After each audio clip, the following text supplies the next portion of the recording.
Alright guys, so back with more records from my collection. My last video, I was just touching in on my Flaming Lips collection. So I'll hopefully be finishing up my 12 inches for Flaming Lips in this video.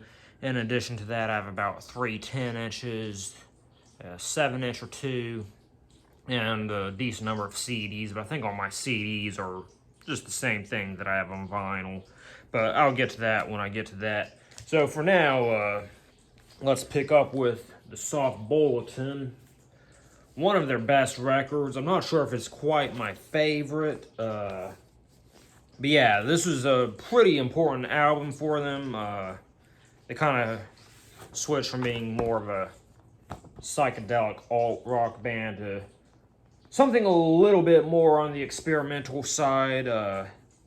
It's a little bit more orchestral, a little bit less lighthearted. You know, there's some more heavy and serious subjects that this record is dealing with.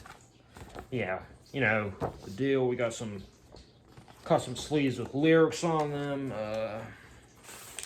You know, black vinyl. You know how I am with my different colored labels, so that's always neat. No gatefold on this album, but I don't really feel like just because it's a double record or multiple record, it necessarily always needs to be gatefolded. And of course, having to cooperate with these. All right, next up, this might be my favorite album from them. I would say it's definitely either Soft Bulletin or this one, Yoshimi Battles the Pink Robots. I love the artwork for this too, particularly, actually, no, I think the main image I wanted to show actually isn't on this record, it's on the CD. It is somewhat disappointing how things like that happen, but yeah. With vinyl, we're either getting better packaging or, you know, more streamlined packaging than the CD. And in this case, it's more streamlined. It's still a good listen, though. Next up, we have Embryonic. Go ahead and show you the gatefold from the back. And here's the inner gatefold. So this is the record where I feel like a lot of fans kind of started dropping off from the Flaming Lips. They started getting a lot more weirder. I held on with the Flaming Lips for a pretty good long while after this record. But yeah, it has been a good long minute since I've actively kept up with the Flaming Lips. But honestly do really enjoy this album though. And yeah, we also have, if I can get out, yeah, it came with a CD of the album too.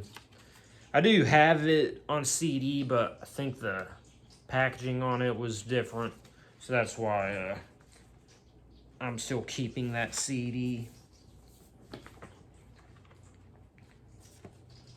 This is, of course, double record, so let me get the rest of it out for you.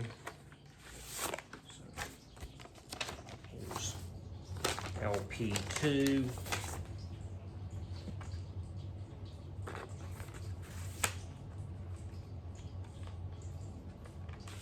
And its accompanying custom sleeve.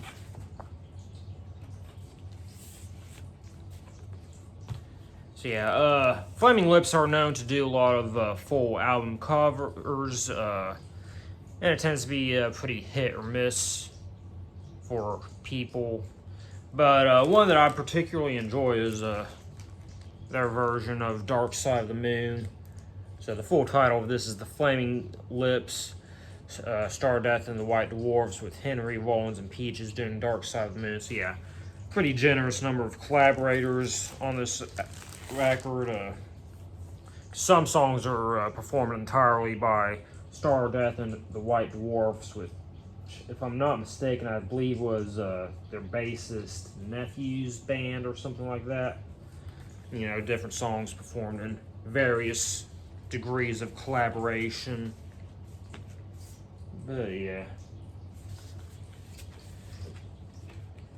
And here's the record itself.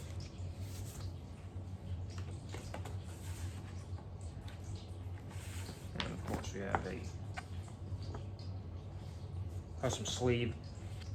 If I'm not mistaken, this baby is one of the members of Star Death and the White Dwarf's son. Little interesting tidbit there. Not overly familiar with Star Death and the White Dwarfs outside of this record though, but of course I do love the Flaming Lips.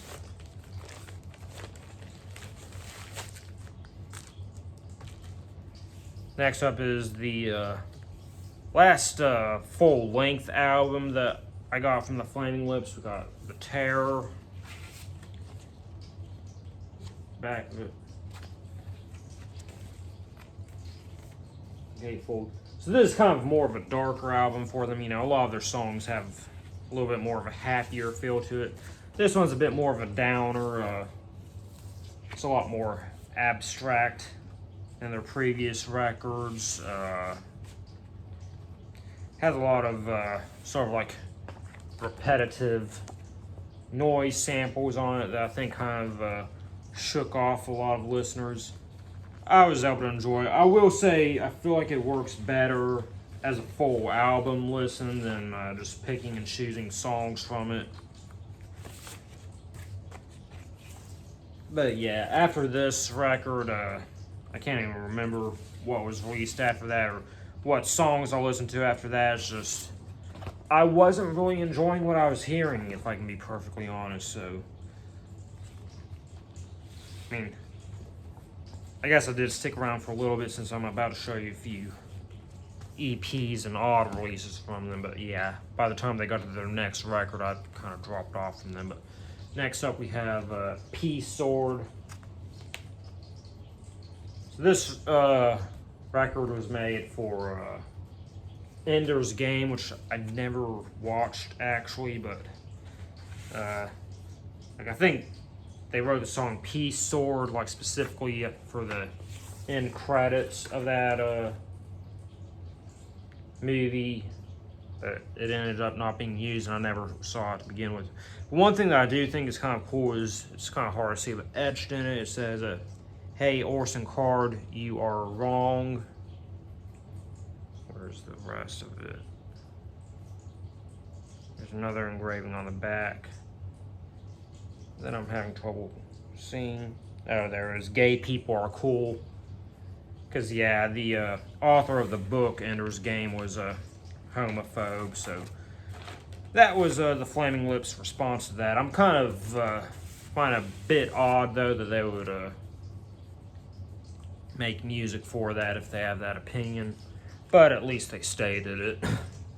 Next up, my last of my 12-inch Flaming Lips albums, we have Seven Skies H3. So they got all crazy and ambitious. They made a 24-hour song. This is clips from that 24-hour song. So you got an essay here by Jonathan Falania, just kind of about the history of long music in general. Yeah, I never did listen to the original full 24-hour version of Seven Skies H3, but they also had a 6-hour song. Can't remember what that was called, but I did listen to that one in full, so I can at least brag about that. And I think we had a download. Yeah, we got a download card in this one, so that's pretty neat. Alright, and this isn't going to be quite an all Flaming Lips video, but we do have Flying Lotus Cosmogramma. Probably mispronounced that. I really love the artwork for this album. So this is some like really weird, crazy I'd say a little bit on the jazzy side, electronic music. It's noteworthy. Main reason why I got into this was the song "And the World Laughs with You" features Tom York of Radiohead. Look at those labels on it. Oh, and looks like we got a little download card in here.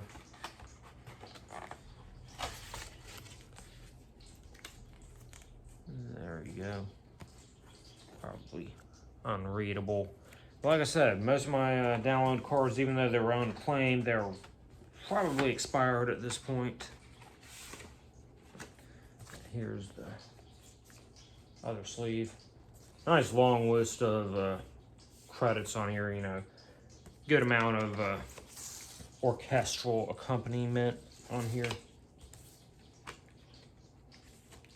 Yeah, that is Flying Lotus. The only record that I have from him. I don't think he has that long of a list of records he's released. But this one's pretty solid. So yeah, that's all my vinyl for today's video. So I will see you in my next one.